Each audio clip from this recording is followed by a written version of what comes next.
بسم اللہ الرحمن الرحیم۔ دربار نبوی کا ادب و احترام۔ دنیا میں احترام کے قابل ہیں جتنے لوگ، میں سب کو مانتا ہوں مگر مصطفیٰ کے بعد۔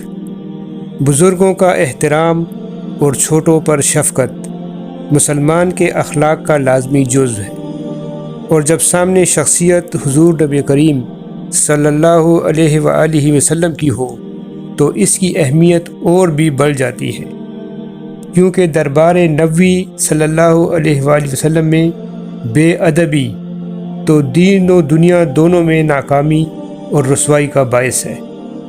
اس دربار میں بے ادبی تو اپنے نیک اعمال ضائع کرنے کے برابر ہے، اور یہ ارشاد باری تعالیٰ ہے۔ سورۃ حجرات میں اس کا بیان آیا ہے۔ تاریخ اسلام سے نبی رحمت صلی اللہ علیہ وآلہ وسلم کے ادب و احترام کی ایک دو مثالیں پیش خدمت ہیں۔ بخاری شریف میں ایک قصہ لکھا ہے۔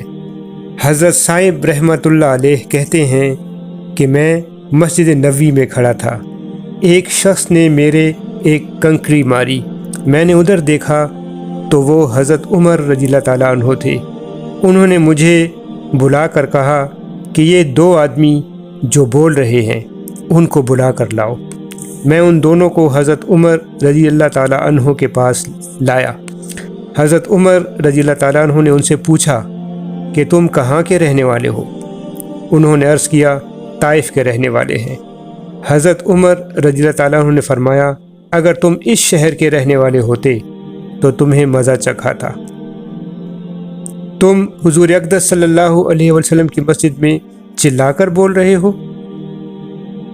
حضرت عائشہ صدیقہ جب کہیں قریب کیل میخ وغیرہ ٹھونکنے کی آواز سنتی تو آدمی بھیج کر ان کو روکتی کہ زور سے نہ ٹھوکیں، حضور صلی اللہ علیہ وآلہ وسلم کی تکلیف کا لحاظ رکھیں۔ حضرت علی کرم اللہ وجہہ کو اپنے مکان کے کواڑ بنانے کی ضرورت پیش آئی تو بنانے والوں کو فرمایا کہ شہر کے باہر بقیع میں بنا کر لائیں۔ ان کے بنانے کی آواز کا شور حضور صلی اللہ علیہ وآلہ وسلم تک نہ پہنچے۔ اگرچہ حضور نبی کریم صلی اللہ علیہ وآلہ وسلم کی تعریف و توثیق کا حق ادا کرنا ہمارے بس کی بات نہیں ہے، مگر پھر بھی دعا ہے کہ اللہ ہمیں حضور نبی کریم صلی اللہ علیہ وآلہ وسلم کے ادب و احترام کا حق ادا کرنے کی توفیق عطا فرمائے، آمین۔